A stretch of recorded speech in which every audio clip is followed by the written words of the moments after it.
Assalamualaikum warahmatullahi wabarakatuh. Bismillahirrahmanirrahim.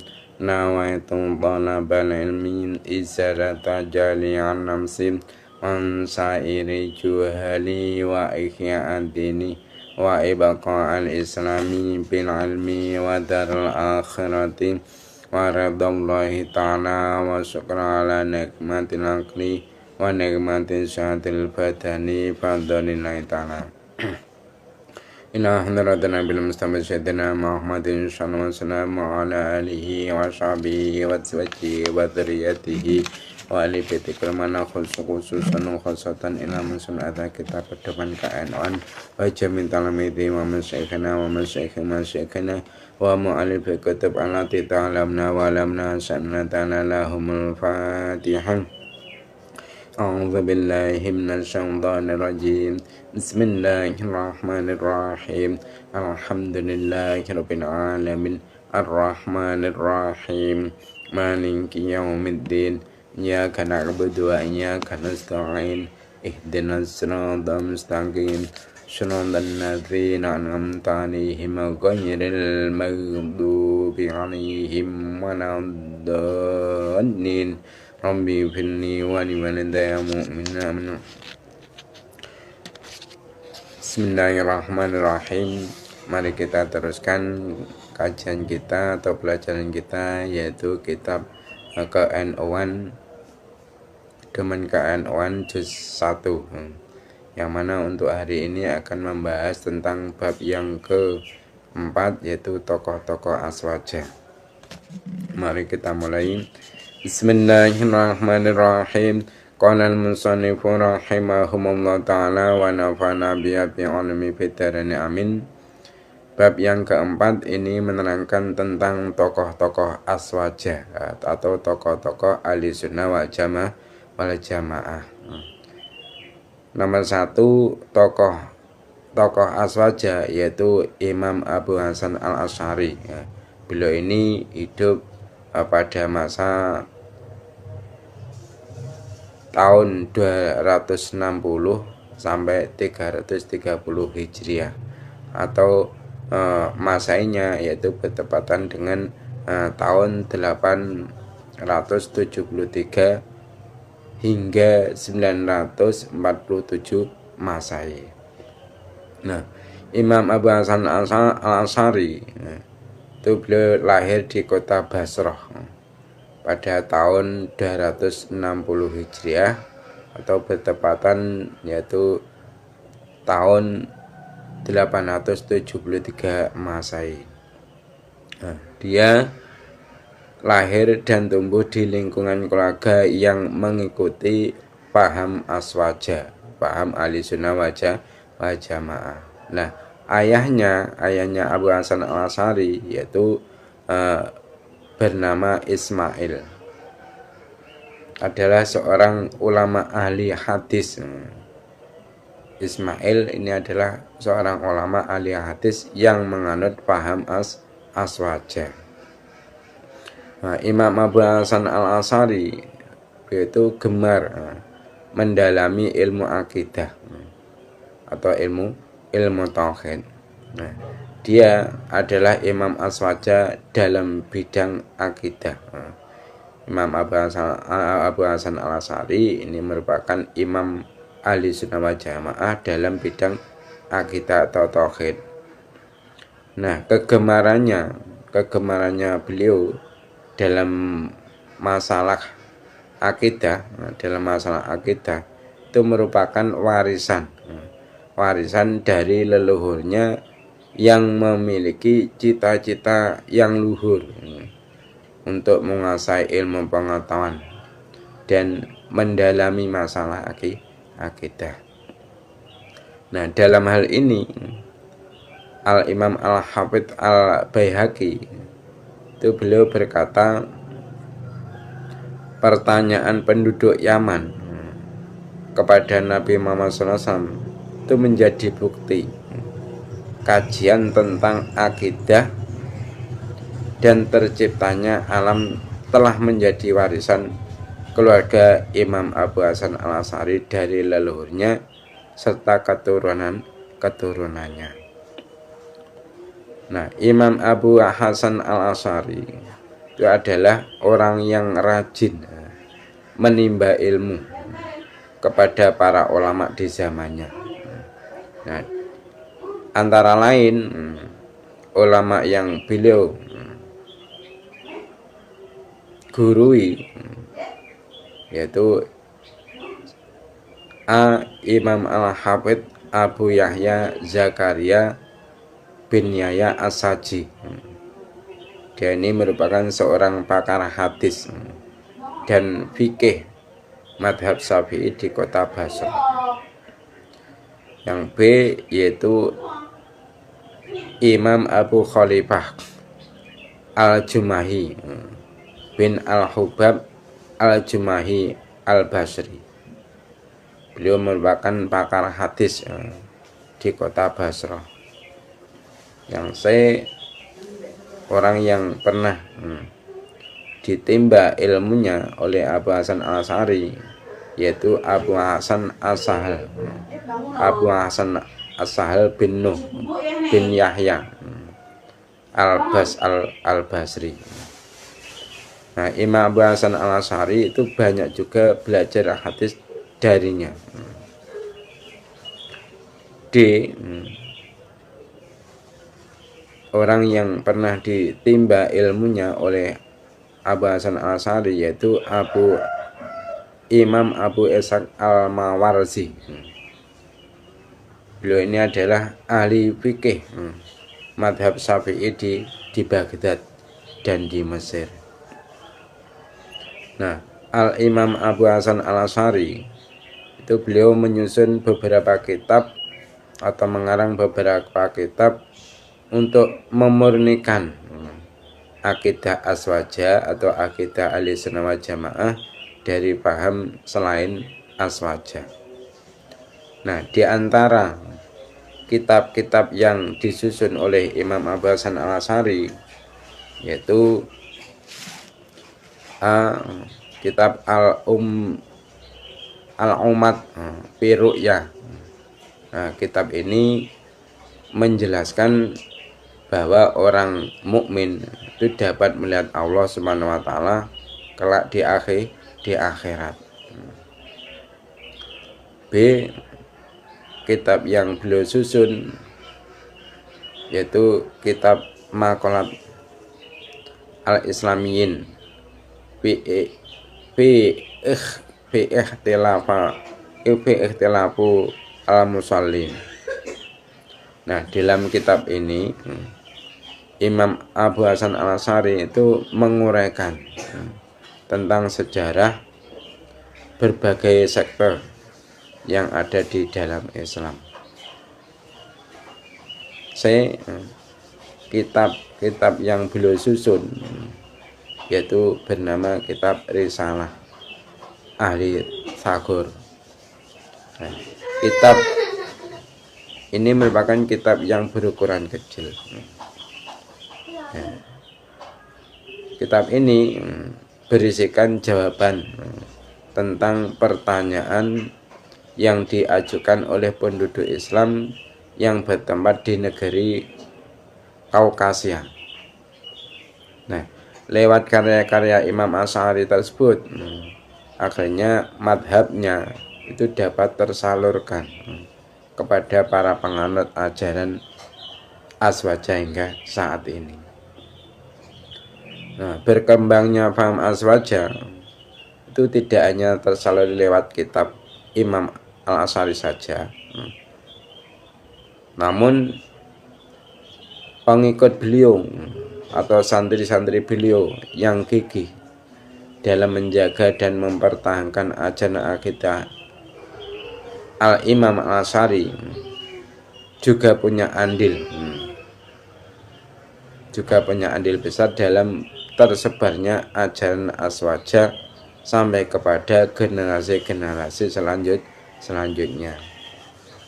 Nah, di antara murid-murid Al-Imam Al-Asy'ari adalah yaitu Imam Abu Zaid Al-Mawarzi. Ini termasuk murid beliau. Nah, Imam Abu Zaid Al-Marwazi ini merupakan perawi hadis Sahih Bukhari yang terbaik. Nah, dalam kitab Syiar Al-Alam An-Nubala itu dikatakan suatu saat Abu Zaid Al-Marwazi itu bermimpi bertemu baginda Nabi Muhammad SAW. Nah, dalam mimpi itu Nabi Muhammad SAW itu bersabda atau berkata, "Sampai kapan kamu akan mengajarkan kitab Asy-Syafi'i? Dan mengapa kamu tidak mengajarkan kitabku?"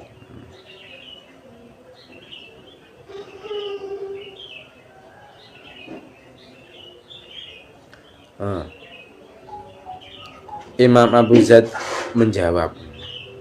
Imam Abu Zaid mendengar perkataan Nabi Muhammad SAW itu, beliau menjawab, "Wahai Rasulullah, kitab yang mana?" Lantas Nabi Muhammad SAW menjawab, yaitu Sahih Bukhari, kitab Sahih Bukhari. Itu tokoh Aswaja yang nomor 1. Siapa tadi? Yaitu Imam Abu Hasan Al-Asy'ari. Nah, tokoh yang nomor 2, tokoh Aswaja yang nomor 2 yaitu Imam Abu Mansur Al-Maturidi Al-Hanafi. Beliau hidup pada masa 333 Hijriah atau bertepatan 944 Masehi. Nah, beliau Abu Hasan Mansur Al-Maturidi beliau Abu Mansur Al-Maturidi itu adalah salah satu ulama terkemuka yang tinggal di Mesir. Beliau mengajak umat Islam agar kembali kepada ajaran Aswaja atau ahli sunnah wal jamaah dan memberantas ajaran bid'ah tanpa mengabaikan metodologi baru yang dikembangkan oleh kelompok aliran bid'ah. Nah, gerakan beliau ini akhirnya menjadi sebuah madhab teologi dalam Islam. Nah, Al-Maturidi ini beliau dilahirkan di daerah Maturid, yaitu dekat dengan Samarkand. Di bidang ilmu agama beliau berguru pada Abu Nasr Al-Iyadi dan Abu Bakar Ahmad Al-Jazmani.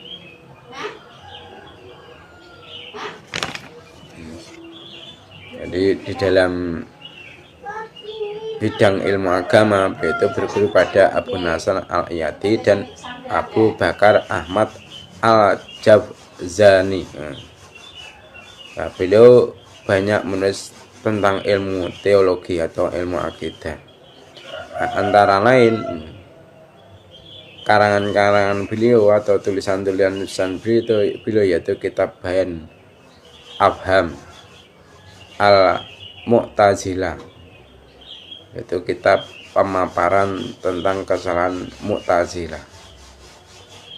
Itu tokoh yang kedua, tokoh Aswaja yang kedua. Nah, tokoh Aswaja yang nomor 3 yaitu Imam Abu Bakar Al-Baqillani. Imam Abu Bakar Al-Baqillani. Nah, Imam Abu Bakar Al-Baqillani itu adalah salah satu tokoh penting yang memiliki peran besar dalam penyebaran madhab Al-Asy'ari. Nah, beliau itu sangat gigih dalam menyebarkan madhab Al-Asy'ari. Nah, kegigihannya itu dilakukan dengan menggembleng murid-muridnya yang memiliki latar belakang keilmuan yang beragam. Seperti ada yang ahli fikih, usul fikih, tauhid, dan ahli hadis. Beliau itu sering mendatangi majelis-majelis kaum Mu'tazilah dan kaum Syiah. Nah, selain itu beliau juga mengirimkan murid-muridnya atau santri-santrinya ke daerah lain yang membutuhkan. Contohnya di antara murid-murid yang beliau kirimkan seperti Imam Abu Abdillah Al-Husain bin Hatim Al-Adi, yang mana beliau ini hidup pada masa 347 sampai 439 Hijriah atau bertepatan yaitu tahun 958 sampai 1047 Masehi. Nah, atas permohonan Imam Abu Hasan bin Daud, seorang ulama Damaskus, Imam Abu Abdillah Al-Husain bin Hatim Al-Adi itu diutus untuk menyebarkan dakwah Islam. Beliau itu dikirim untuk menyelamatkan penduduk Syam. Jadi atas permohonan Abu Hasan bin Daud, seorang ulama di Damaskus, beliau itu dikirim untuk menyelamatkan penduduk Syam yang terkena pengaruh paham Tajsim yang disebarkan oleh kaum Asawiyah. Nah, selain itu juga mengirim Imam Abu Thahir Al-Baghdadi, seorang teolog yang soleh dan ahli ibadah. Nah, beliau ini dikirim untuk mengajarkan paham aswaja di Qairawan, yaitu pusat keilmuan mazhab Maliki di benua Afrika bagian barat. Nah, ia itu menjadi guru besar mazhab Maliki di sana. Itu tokoh aswaja yang nomor 3. Nah, tokoh aswaja yang nomor 4 yaitu Hujatul Islam Imam Ghazali. Jadi Imam Abu Ahmad Muhammad bin Muhammad Al-Ghazali itu beliau lahir di kota Tos, daerah Khorasan. Kota Tos itu berada di daerah Khorasan. Lahir pada tahun 450 Hijriah dan atau bertepatan dengan tahun 1058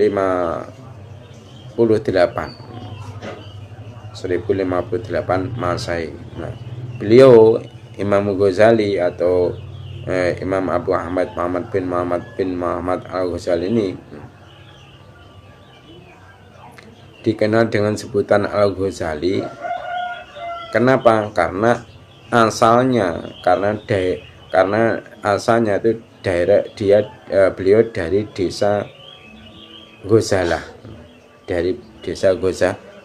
makanya beliau dikenal dengan sebutan yaitu Al-Ghazali. Nah, Imam Ghazali itu memulai belajar sejak kecil. Beliau berguru kepada Imam Ahmad bin Muhammad Ar-Razikani At-Tusi, lalu kepada Imam Abu Nasr Al-Ismaili di daerah Jurjan.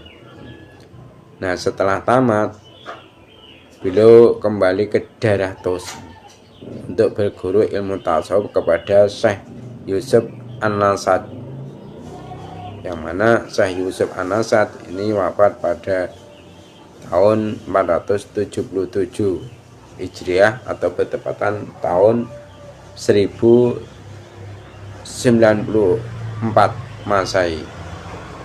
Nah, beliau Imam Ghazali berguru kepada Syekh Yusuf An-Nasad ini selama 3 tahun. Nah, Imam Ghazali melanjutkan belajarnya lagi yaitu kepada Imam Haramain Al-Juwaini, yaitu di Madrasah Nidhamiyah Naisabur. Nah, di sana Imam Ghazali itu juga melanjutkan pelajaran tasawufnya kepada Syekh Abu Ali Al-Fadl, kepada Syekh Abu Ali Al-Fadl bin Muhammad bin Ali Al-Farmadhi, yang mana Syekh Abu Ali Al-Fadl bin Muhammad bin Ali Al-Farmadhi ini beliau wafat pada tahun 477 Hijriah atau bertepatan dengan tahun 1084 Masehi. Nah, setelah Imam Al-Haramain wafat, Imam Ghazali itu pindah ke daerah Muaskar. Nah, disinilah beliau mulai dikenal oleh banyak orang hingga menjadi guru besar Madrasah Nidhamiyah. Nah, kemudian beliau pergi ke kota Damaskus di Syria. Nah, di kota itu beliau bertemu dengan banyak ulama sufi selama kurun waktu 2 tahun di Masjid Umawi. Nah, beliau beribadah. Nah, setelah itu Imam Ghazali itu pergi ke Baitul Maqdis, Palestina. Nah, setiap hari beliau masuk ke Qubatu Sakrah, yaitu ke Qubatu As-Sakrah untuk berzikir dan uzlah.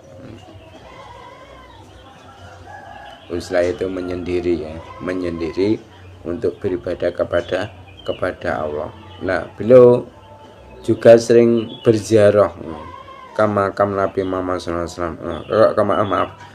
Beliau itu juga sering berziarah ke makam Nabi Ibrahim alaihissalam.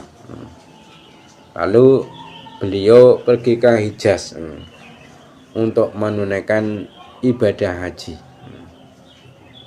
Nah, setelah kembali ke Tus, beliau mengajarkan ilmu tasawuf kepada para muridnya. Imam Ghazali itu wafat pada hari Senin tanggal 14 Jumadil Akhir tahun 505 Hijriah atau bertepatan tanggal 17 Desember tahun 1111 Masehi. Nah, beliau dimakamkan di pemakaman Tobaron. Nah, menurut Hafidz Az-Zabidi, kitab karya Imam Ghazali itu mencapai 400 judul. Jadi karangan Imam Ghazali itu mencapai 400 judul. Nah, antara lain karangannya Imam Ghazali yang terkenal yaitu kitab Ihya Ulumuddin, kitab Minhajul Abidin, dan kitab Hidayatul Hidayah. Itulah tokoh aswaja yang nomor 4. Nah, yang nomor 5 tokoh aswaja yaitu Syekh Muhammad Nawawi Banten Al-Jawi. Nah, Imam Abu Abdi Al-Mu'ti Muhammad bin Umar Al-Jawi Al-Bantani As-Syafi'i itu lahir di Tanara, Serang, Banten pada tahun 1230 Hijriah atau bertepatan dengan tahun 1813 Masehi. Beliau Abu Abdillah Al-Mu'ti Muhammad bin Umar Al-Jawi Al-Bantani itu adalah merupakan putra seorang tokoh agama yang bernama yaitu Kiai Umar bin Arabi.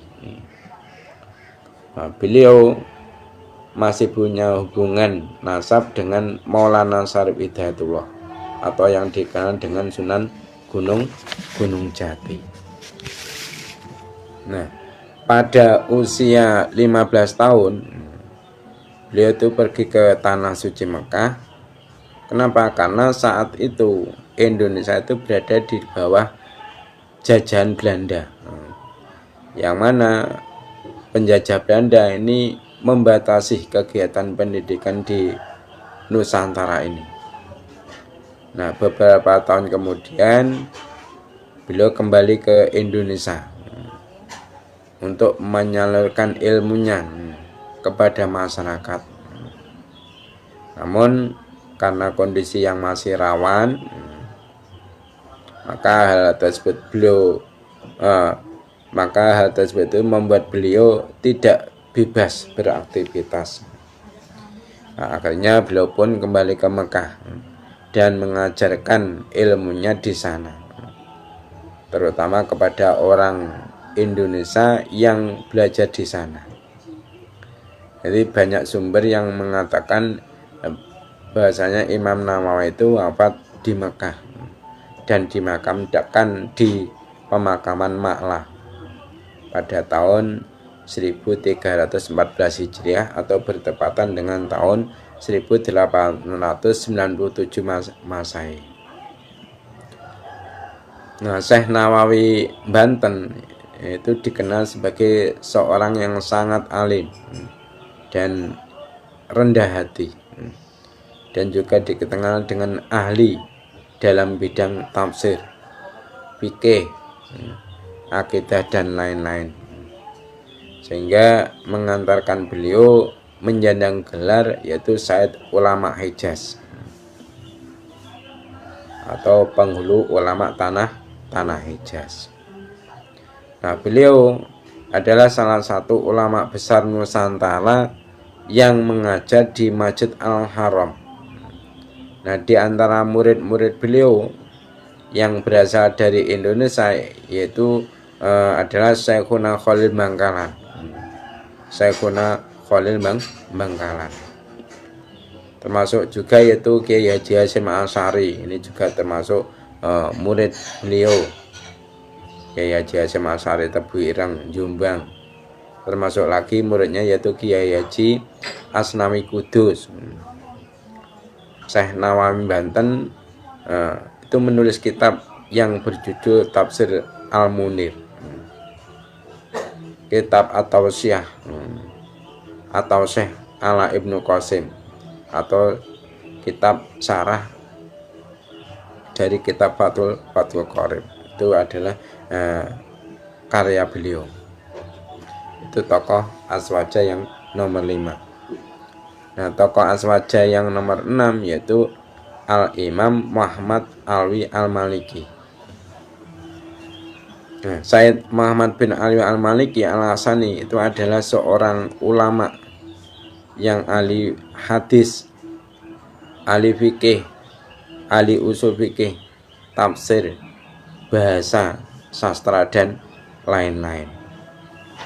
Nah, beliau Al-Imam Muhammad Alwi Al-Maliki itu dilahirkan di kota Mekah Al-Mukarramah pada tahun 1362 Hijriah atau bertepatan dengan tahun 1943 Masehi. Nah, beliau mulai pendidikan kepada Imam Muhammad Al-Maliki untuk belajar Al-Quran dan dasar-dasar ilmu gramatika atau ilmu nahwu, fikih, hadis dan tafsir. Nah, selain itu Sayyid Muhammad juga belajar kepada ayahnya yaitu siapa? Sayyid Alwi Al-Maliki. Nah, Sayyid Alwi Al-Maliki ini adalah seorang ulama terkemuka di zamannya. Beliau itu adalah tokoh yang sangat disegani oleh pemerintah Arab Saudi. Bahkan pernah diceritakan ketika Raja Faisal ingin membuat keputusan, maka Sayyid Alwi adalah orang yang harus diminta nasihat dan petuahnya.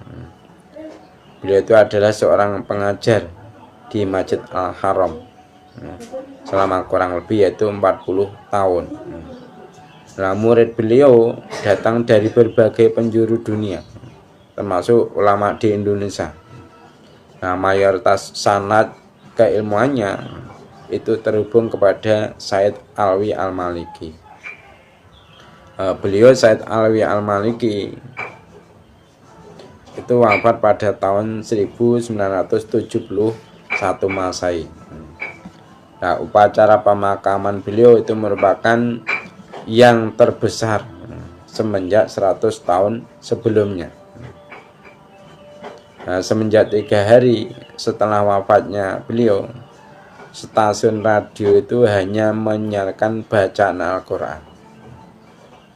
Ini merupakan sesuatu yang sebelumnya itu belum pernah terjadi di Arab Saudi. Itu tentang Said Alwi Al-Maliki. Said Alwi Al-Maliki.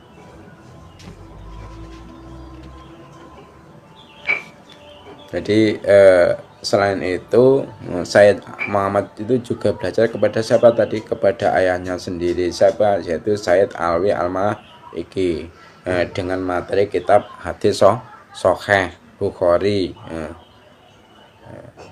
Sahih Muslim, Sunan Abi Daud, At-Tirmidzi, An-Nasai, Ibnu Majah, dan kepada ulama yang lain. Nah, setelah sampai pada kematangan ilmu yang ditekuninya, Said Muhammad itu giat. Beliau itu giat dalam menyebarkan paham aswaja.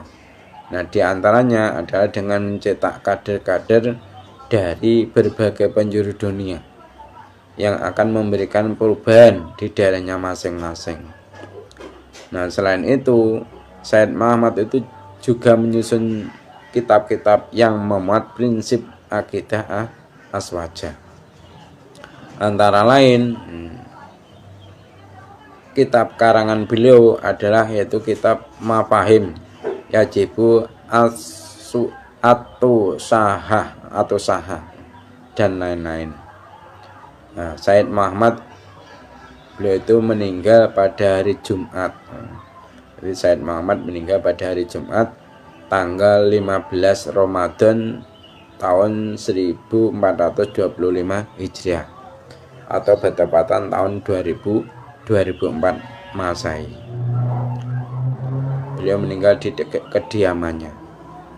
Nah, kepergian beliau itu membuat seluruh umat Islam di dunia itu sangat berduka. Nah, di jenazah beliau itu dimakamkan di pemakaman Ma'la, berdekatan dengan makam ayahnya dan makam Sayyidah Khadijah Al-Kubro. Nah, sekarang kesimpulan dari keterangan-keterangan yang telah saya terangkan tadi.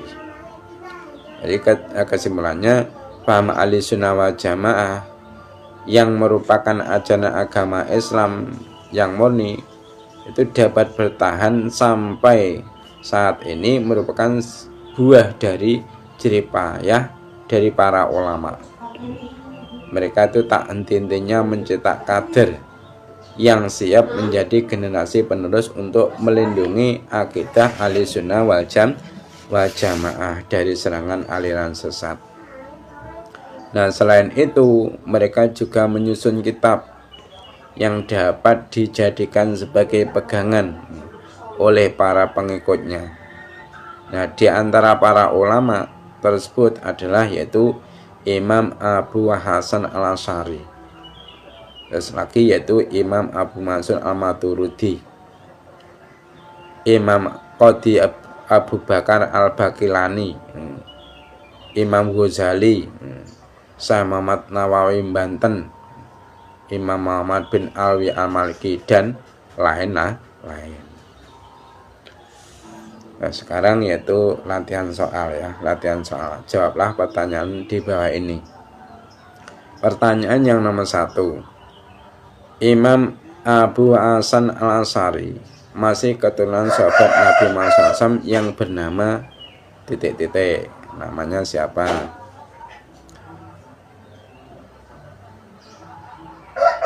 Terus yang nomor 2. Pertanyaan yang nomor 2, siapakah ulama terkemuka dalam mazhab Al-Asy'ari yang menyandang julukan Hujatul Islam. Siapa tokoh Aswaja tadi yang dijuluki dengan julukan Hujatul Islam? Tulis namanya ya. Nomor 3, di manakah Imam Ghazali dilahirkan? Imam Ghazali itu dilahirkan di mana?